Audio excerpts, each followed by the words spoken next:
नमस्ते, मैं अर्चना श्रीवास्तव मलेशिया से आप सभी का स्वागत करती हूँ और सभी का अभिवादन करती हूँ। आज साहित्य संगम संस्थान के 5 वर्षीय कार्यकाल पूरा होने के उपलक्ष्य में होने वाले समारोह पर मुझे अपने उद्गारों को प्रकट करने का मौका मिला है। इसकी मुझे बेहद खुशी है। मैं सबसे पहले इससे जुड़े हुए सभी आदरणीय महानुभावों को अशेष बधाइयाँ और शुभकामनाएँ देती हूँ। मेरी कामना है कि यह संस्थान उत्तरोत्तर विकास कर हिंदी डिजिटल साहित्य में अपना उत्तम मकाम हासिल करे। हिंदी साहित्य अपने उद्भव से लेकर आज तक अनेक क्रांतिकारी और संकटकारी दौर से गुजरा है। अनेक पड़ाव, काल और आक्रमण से निकलता हुआ आज अति आधुनिक डिजिटल युग में प्रवेश कर चुका है। यहाँ इसका सामना इलेक्ट्रॉनिक गैजेट्स और मानवीय संवेदना से हुआ है।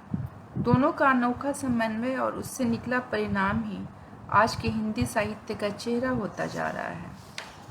कहते हैं विशुद्ध रूप से साहित्य समाज का असली चेहरा प्रतिबिंबित करता है।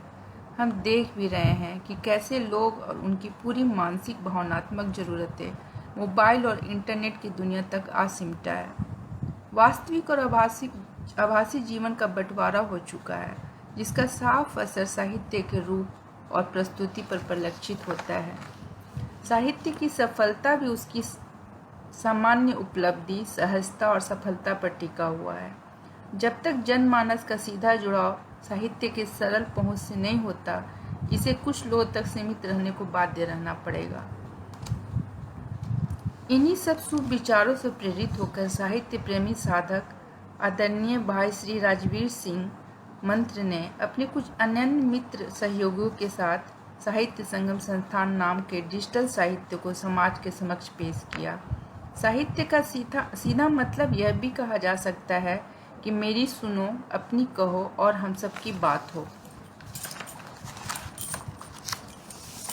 2016 ईस्वी में तत्कालिक अलंकरण प्रमुख द्वारा व्हाट्सएप ग्रुप बनाकर एक साहित्यिक प्रबुद्धों का एक बड़ा मंच बनाया गया। आगे चलकर यही प्रेरणा इस समूह को वेबसाइट बनाने की दिशा में कारगर साबित हुई। इससे बहुत दानी और कृपालु साहित्यकारों का आर्थिक सहयोग और भावनात्मक सहयोग का मिला। उन सब के योगदान से ये एक बड़ी संस्था के रूप में आज सबके सामने है। कुछ ऐसे नाम हैं जिनकी निष्ठा और योगदान अप्रतिम है। मैं उनका नाम लेना चाहूँगी। अध्यक्ष श्री राजवीर सिंह मंत्र, सह अध्यक्ष श्री रोहित रोज, आदरणीय मिथिलेश सिंह मिलिंद, आदरणीय कविराज तरुण जी, आदरणीय श्रीमती छाया सक्सेना जी, आदरणीय अरुण श्रीवास्तव अर्णव जी, आदरणीय आशीष पांडे जी, आदरणीय वंदना श्रीवास्तव जी तथा अन्य सारे नाम जो शामिल नहीं है लिस्ट में, फिर भी उन्हें पूरा श्रेय और उन्हें सम्मान दिया जा सकता है इस संस्था के लिए।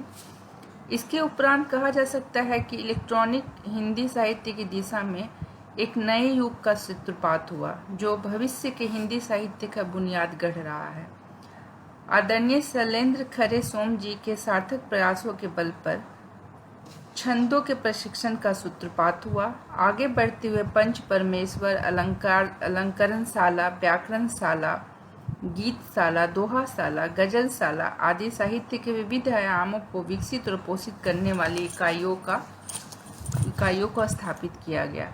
इसके अतिरिक्त सभी प्रदेशों के नाम से अलग अलग इकाइयाँ खोली गईं, ताकि हर प्रदेश की अपनी निजी भाषा, पहचान और संस्कृति का भी सही तरीके से स्थान और पोषण मिले। साहित्य प्रेमी आसानी से फेसबुक के खुले मंच से जुड़ने लगे। ऐसे ही लोग मिलते रहे और कारवां बनता गया। आज 5 साल के इतिहास में साहित्य संगम संस्थान एक साहित्यिक कुंभ के समान हो गया है, जहां हर साहित्य प्रेमी अपनी स्वेच्छा, उत्कंठा और समर्पण से इसके पवित्र प्रांगण में आकर एक बार डुबकी लगाना चाहता है और इस साहित्य की त्रिवेणी से खुद को गौरवान्वित और परिपूर्ण करने की अपनी इच्छा और अभिलाषा को पूरी करता है। धन्यवाद। त्रुटियों के लिए क्षमा।